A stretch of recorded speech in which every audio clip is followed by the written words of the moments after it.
Gaza Inter. Kembali lagi di Update Inter, channel yang akan memberikan informasi tentang Inter Milan, dan inilah berita hari ini. Inter telah tampil mengesankan hingga pekan ke-11 Serie A musim ini dengan meraih 28 poin dari hasil 9 kemenangan, 1 kali imbang, dan hanya 1 kali mengalami kekalahan. Catatan tersebut membuat mereka berhasil memuncaki klasmen sementara Serie A. Inter bahkan telah mengalahkan 3 rival kuat mereka, yakni AC Milan 5-1, AS Roma 1-0, dan Atalanta 2-1. Kemenangan telak 5-1 atas AC Milan dalam derby pertama musim ini tentu menjadi hasil yang luar biasa. Dibandingkan 2 musim terakhir, musim ini merupakan start musim yang jauh lebih meyakinkan dari Inter. Namun 2 pertandingan tandang berikutnya, yakni melawan Juventus di pekan ke-13 dan melawan sang juara bertahan Napoli pada pekan ke-14, akan menjadi tolak ukur Inter dalam kaitannya dengan peluang mereka memenangkan Scudetto. Inter terlebih dahulu akan menghadapi Frosinone di pekan ke-12 di kandang pada Senin depan 13 November 2023 yang merupakan laga terakhir Inter sebelum jeda internasional bulan November 2023. Itu adalah pertandingan yang di atas kertas bakal mudah dimenangkan oleh Nerazzurri. Namun setelah jeda, Inter sudah ditunggu ujian berat. Pertandingan pertama Inter setelah jeda internasional adalah melawan Juventus. Ini bisa menjadi salah satu momen paling krusial bagi Nerazzurri. Bianconeri semakin terlihat seperti rival utama Inter dalam meraih gelar Serie A, terutama setelah kekalahan mengejutkan Milan dari Udinese kemarin. Setelah itu Inter akan menghadapi Napoli yang kini mulai menemukan kembali performa terbaik mereka. Jika Inter bisa meraih 6 poin di 2 laga tersebut atau bahkan hanya 4 poin, maka rasanya mereka telah benar-benar membangun kredibilitas yang kuat untuk memenangkan Scudetto. Kendati demikian, mengalahkan Juventus dan Napoli tidak semudah yang dibayangkan.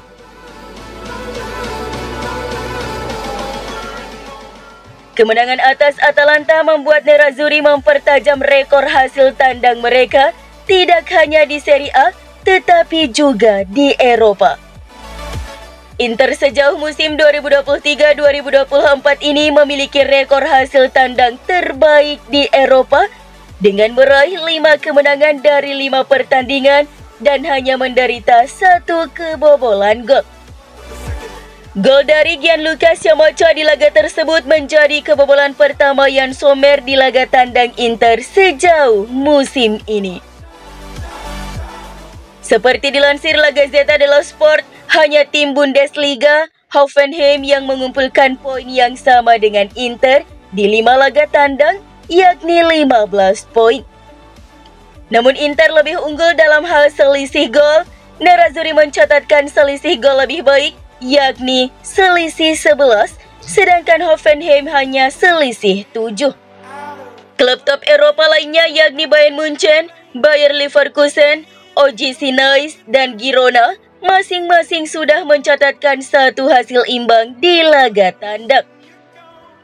Sementara itu Tottenham dan PSG meraih 2 kali imbang, kemudian Manchester City bahkan menderita 2 kekalahan di laga tandang mereka sejauh musim ini.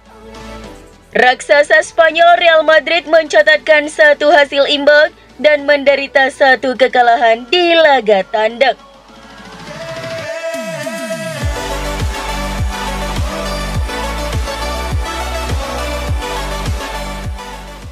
Kabar baik menghampiri Inter terkait kondisi striker mereka, Marko Arnautovic, yang telah pulih dari cedera jelang laga melawan Red Bull Salzburg di Liga Champions.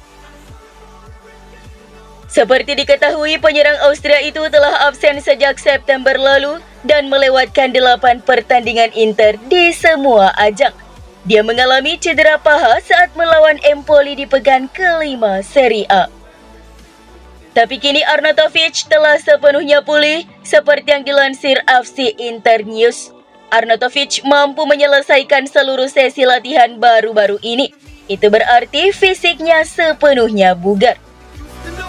Pulihnya Arnautovic tentunya menjadi tambahan penting untuk lini serang Nerazzurri. Dan menurut FCIN, Arnautovic akan fit untuk pertandingan keempat grup D Liga Champions menghadapi Salzburg pada Kamis 9 November 2023 dini hari waktu Indonesia Barat.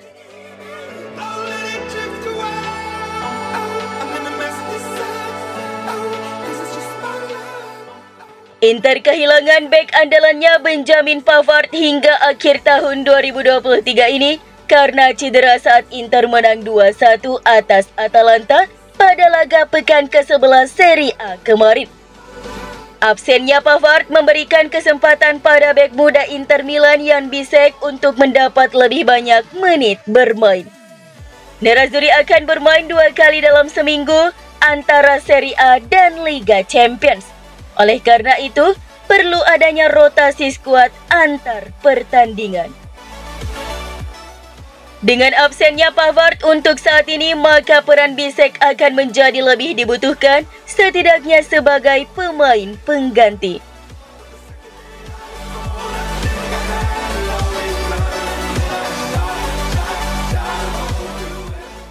Dengan masa depan Stefano Sensi dan Davy Klaassen yang diragukan untuk bertahan di Inter musim depan, klub Nerazzurri sedang menjelajahi pasar untuk mencari kemungkinan penggantinya.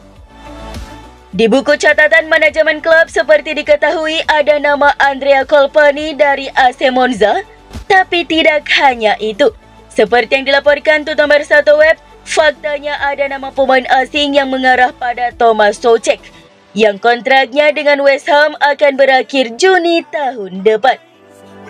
Inter juga sedang bergerak. Targetnya lebih banyak untuk bulan Juni dibandingkan awal tahun baru. Nerazzurri juga sedang mengevaluasi nama di lini tengah yang antara lain ada 2 pemain yang kontraknya akan habis seperti Sensi dan Klaassen. Perhatian telah terfokus pada Colpani selama bertahun-tahun. Perkembangannya terlihat jelas. Peran alaminya adalah sebagai gelandang serang, namun ia memiliki segalanya untuk bisa juga menjadi gelandang tengah. Namun Inter masih dalam tahap awal, belum mengevaluasi hipotesis ini secara konkret. Dalam kemungkinan operasi dengan Monza, mungkin Inter bisa memasukkan beberapa pemain dalam kesepakatan untuk menurunkan biaya kepindahan. Sementara untuk Souček, Inter harus melihat apakah tim London akan menggunakan hak perpanjangan mereka secara otomatis hingga Juni 2025 atau tidak. Apabila tidak, maka Nerazzurri siap masuk dalam perburuan. Hari ini adalah di mana Benjamin Pavard melakukan pemeriksaan lanjutan atas dislokasi tempurung lutut yang ia terima saat laga tandang kontra Atalanta. Tes hari ini akan mengetahui secara pasti sejauh mana cedera pada lutut kirinya tersebut dan memperkirakan waktu pemulihannya. Seperti yang diumumkan Gazzetta dello Sport, tidak ada hal yang serius yang dikhawatirkan. Hari ini, MRI di klinik Humanitas. Secara khusus, tempurung lutut dan ligamen harus diperiksa yang tampaknya berpindah lokasi tidak sesuai tempatnya. Sumber ini memberikan hipotesis terbaik adalah penghentian sekitar 40 hari, tidak termasuk intervensi bedah setelah pemeriksaan pertama. Ini merupakan waktu terlama untuk pulih. Sekarang harus difahami apakah dislokasi itu biasa saja atau lebih ringan. Hal seperti ini terjadi pada Barella saat melawan Torino di tahun pertamanya di Inter. Pada waktu itu diperlukan operasi, namun untuk Pavard kali ini tidak perlu adanya tindakan operasi.